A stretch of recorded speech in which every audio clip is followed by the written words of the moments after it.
Hello everybody, Ben Rogers here with Raptors Digest, reacting to some intriguing Toronto Raptors news. Obviously, yesterday, there's been an outpouring of Raptors trade speculation and talks and everything going on over the past couple days, and this one is the one I'm most excited by. We'll dive into whether or not, what would the Raptors actually have to give up in order to make it happen, but you guys saw the thumbnail, you guys saw the title. The Toronto Raptors are interested in having a reunion with their former lottery pick Jakob Poeltl, who is currently having somewhat of a breakout season on the San Antonio Spurs. He's a player that the Toronto, as I mentioned, Toronto Raptors drafted, and they ended up trading to San Antonio in the Kawhi Leonard trade. So he's a guy that certainly has his ties to the Toronto Raptors. Pascal Siakam, Yak and Skills, they were best friends while they were here. They were the future sort of bromance duo for this team, but then obviously we traded that way. We broke two bromances up on the Toronto Raptors to acquire Kawhi Leonard. And looking at Jakob Poeltl, you see these reports, you see this news, this sort of site, and you get pretty excited because Jakob Poeltl, as I mentioned, is having a breakout year. He's established himself as one of the best defensive centers in the NBA, just in terms of being mobile, knowing where to go, knowing what to do on the backside of a defense, and he's putting up solid stats this year. And you got them pulling up on the screen now. About 12 points, 9 rebounds, 3 assists. Isn't a 3 shooter, doesn't space the floor, but 60% from the field is solid for a big man, gets 1.5 blocks per game, and is a guy that's just a solid role player that is ideal to have at the center's position. Now, I know what a lot of people might be thinking, comparing him to Miles Turner. He's less flashy and less exciting, especially, half the blocks and all that stuff than a Miles Turner, but he is a much more elite defender because he plays within a system. He's much more mobile, right? He can switch on to people and stay in front better than most big men in the NBA. And even if he's not, he can get up there. We've seen Jakob Poeltl have some nasty jams, dunk on some stuff, right? He's a great player that the Raptors could target. And now comes the question. What would the Raptors have to give up in order to acquire a Jakob Poeltl? Now, this is where two fan bases particularly divide, because the mainstream media isn't really talking about this one. Obviously, everyone gets excited when they hear Gary Trent Jr., young star, going to the Lakers, or a swap for Miles Turner, who's a bigger name across the NBA. A lot of people like to talk about him in trade rumors, right? That gets more limelight. But this one, I feel like, has been swept under the rug a little bit because the Spurs and the Raptors aren't that nationally followed by a lot of American teams. So obviously Raptors fans, they don't want to give up Freddie VanVleet to Pascal Siakam, Scotty Barnes clearly, and Gary Trent Jr. and OG for me would especially be off limits in a Jakob Poeltl trade, I think, or 1-for-1 at least, and we'll dive into what deals would potentially go on. I think it would be absolutely absurd to think about, just like I said with Miles Turner, even though I'd be more inclined to trade for Jakob Poeltl for the same arguments I made about Miles Turner and all that sort of stuff. I wouldn't want to give OG Anunoby. And if you look at OG stats, particularly compare them to Jakob Poeltl's, again, blows them out of the water. 19 points, 5 rebounds, 2 assists, a 3-point shooter, right? A little bit less efficient from the field, but is a wing guy. Is getting, what he lacks in blocks, he's getting in steals, and that's just the box score numbers there. Jakob Poeltl can be the backside of your defense. OG Anunoby is the guy that's going to be clamping up your front court. And unlike Miles Turner, Jakob Poeltl can play at the end of games. He can do all these sorts of things where he's more of a positive at the center position. OG Anunoby is the guy you want switch on to the team's best player. So I'd give OG the edge defensively, and pretty well in most statistical areas, obviously aside from rebounding and being a 7-footer positionally for the Raptors. We do need that more than we need a wing.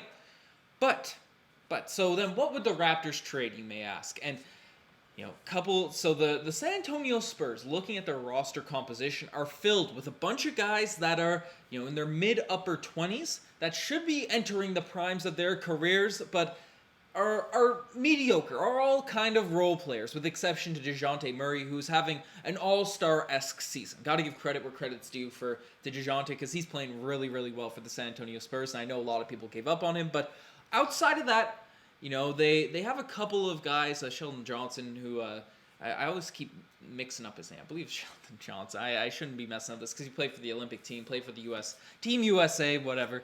But outside of him, they don't have a lot of crazy young youth that is really eye-popping, right? They have Derek White, who is a wing player that's good on defense, and if you pull up his stats, they're not super encouraging themselves. He's 27 years old, 15 points, 6 assists. He's a decent playmaker there, but 30%, 29% from the three-point line as a wing shooter, so to speak. That's a little bit discouraging, but a steal and a block per game. He's definitely great. He's definitely a great role player, a good role player, upper echelon role player, but no one else outside of those two guys on the Spurs, looking at Johnson and DeJounte, really get me going outside of Jakob Poeltl. And their record reflects that. The San Antonio Spurs, they're always trying to win games. They have sort of a star, two-way star player right now, and they can't even make a push. Even when they had DeMar DeRozan and LaMarcus Aldridge a couple years ago, right? DeMar obviously last season, they couldn't make that playoff push. They couldn't get into that area. So these are clearly not guys, and I guess the Toronto Raptors, you can make similar arguments to some of our players, even though we have been consistently in the playoffs. We didn't make it last season, but this year we're making a little bit of a push in an Eastern Conference that looks tougher than the Western Conference. These guys aren't going crazy. So as a Raptors fan, as an outsider, I say all this to say, okay, maybe we could get Jakob Poeltl, who's 12 points, 9 rebounds. We could see the San Antonio Spurs saying, okay, we have a very mediocre team that's bottoms of the Western Conference, but not bottom enough to the point where we're going to say, where we're going to get high draft picks and all that sort of stuff. They also drafted Josh Primo, who I think has a lot of potential. I don't want to completely move him to the wayside, but I think he's a bit too small potentially for the Raptors, what we're trying to do. Malachi Flynn has shown spurts, but he hasn't even gotten opportunities there. But, Josh Primo, I don't think we want to add him to a trade. But the Raptors could be like, hey, the Spurs probably want to blow it up potentially, let him retire, run in a new direction, and see what's happened. Build around DeJounte and Johnson, and then bottom out so we can get some top-tier draft picks. However, San Antonio Spurs fans don't think that. They, the Spurs have been blessed. They're an organization that's had a winning culture for a long time, and I'll show you what peeping through Spurs Reddit, the aura of the comments. So someone said interesting considering the Turner stuff and all that, and then a Raptors fan went in and saying trying to swap, basically saying everything that I said, and he proposed a trade with OG Dragic, and I'll throw this back onto the screen here now again so we can all have a look. I got this timed out here, but OG Dragic and a lottery first for Poeltl, White, and Collins. Poeltl, obviously solid stats, a promising center. White, an average role-playing wing guy that's good on defense, great on defense. And Zach Collins, who just doesn't play basketball, he's injured. For OG and a pick, we're the team throwing in the pick? No, I'm not doing that. I know Derek White could potentially fill some of what we lose in OG. And Jakob Poeltl could be, he fill that center position, and he's, as much as I'm always on the propaganda, and someone mentioned in the comments that I'm down on Precious. I'm not down on Precious long term. I'm bullish. He's the next Giannis. He's better than Bam, all that sort of stuff. But he's definitely a guy that's been struggling as of late. With all that said, OG Anunoby he's much more valuable than those two guys. He's only 24 years old. He's 2-3 years younger than both of those players, Jakob Poeltl and Derek White.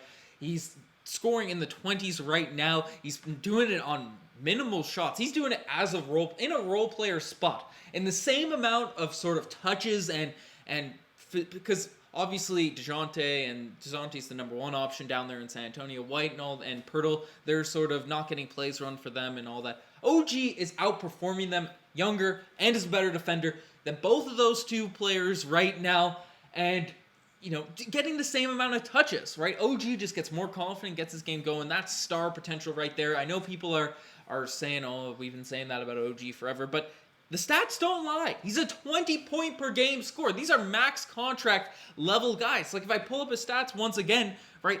19 points per game, 5 rebounds. The likes of Tobias Harris, those guys are getting max contracts. We got OG locked in on a cheap deal going forward, and the youth, he fits our younger timeline. I think it would just be foolish to give him up, and I won't go on another tirade like I did yesterday, but the fact that we'd have to add a pick into that hypothetical trade? No. And now I know people, they're when it comes to trades, especially with the Raptors, now the Raptors just lost to the Pistons, so people will be frustrated, but that's just the Dwayne Casey curse. But the fact that people, so I get that some people might be frustrated and a lot of people might agree, but I'm not giving up OG in a Jakob Poeltl trade, even if we're getting Derek White involved. And clearly the San Antonio Spurs, I know people underrate the Spurs players, and I'm probably doing a disservice to Derek White in particular, because I'm pretty high on Jakob Poeltl, right? But 27, 26, entering the primes, pretty well the start of your prime of your career. Not for an OG Anunoby who's continually improving. If he can just stay healthy, have some good luck, get an opportunity where he can get those touches in his hands. We're seeing those step back middies go down. We're seeing him knock down some threes. I'm definitely not into that deal, even if I'm higher on that deal than I am Turner. So what are the chances? What are the chances of this happening? What are the chances of us getting to use this animation, the old trade news pop-up come up, and what are the chances that we could get a deal to go down, right? What are the chances we get the trade machine out and acquire Jakob Poeltl?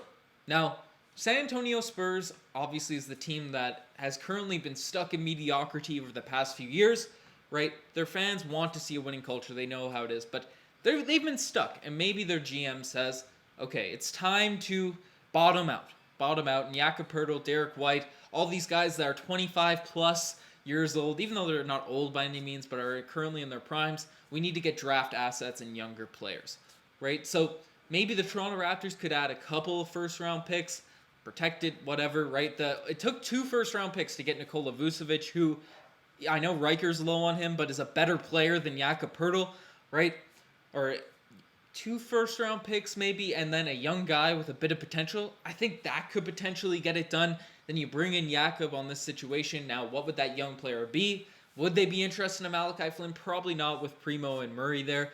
Would they be interested in a Precious Achiuwa? Potentially. And for Jakob Poeltl, I would be more willing to give up Precious because he kind of fits our winning identity right now. He fits that sort of style that the Toronto Raptors are going for. We want to be good this season, right? We want to make a little playoff push. We've shown that if we just get a big man, if we get a couple more pieces, right, we could be solid. A couple first, some Precious potentially, and maybe a Utah, one of our younger guys, then you might be able to cook up a deal if the Spurs are trying to bottom out. But if they're not, I think it's unrealistic for one of these trades to happen. And if the Raptors do end up trading OG to the Spurs, I will be maybe not as sad as I would be if they traded him for Turner, but I would be very sad. I would be discouraged, I'd be disgruntled, and I'd be on this podcast yelling into this camera. But I don't know. Let me know what you guys think. Do you guys think that this trade could potentially go down? What are your thoughts on the package that the Spurs fans scoffed at on Reddit? It's fun. It's actually interesting to go in there and see what their side of things are. They don't really want to see a deal happen the same way. I don't want to see a deal happen with the Indiana Pacers and Miles Turner, but I guess everyone overrates their players. But I think coming from an objective view, looking at the numbers, looking at the ages, looking at just what OG Anunoby can do, I don't know if I'm being too crazy off the wall with my takes. Anyways, that's enough for me rambling. You guys are the best to make this far. Check out the Instagram, the TikTok, the Twitter, all that cool stuff. Lots of big stuff coming. We'll be reacting to the Bucks game tonight. Joshy should be on live, and then I'll be back. Riker and I will be reacting to it post-game. It probably will be a pre-recorded one as the new computer's coming in soon, so hopefully it's all good. Anyways, guys, y'all are the best. I'm signing off. Cheers.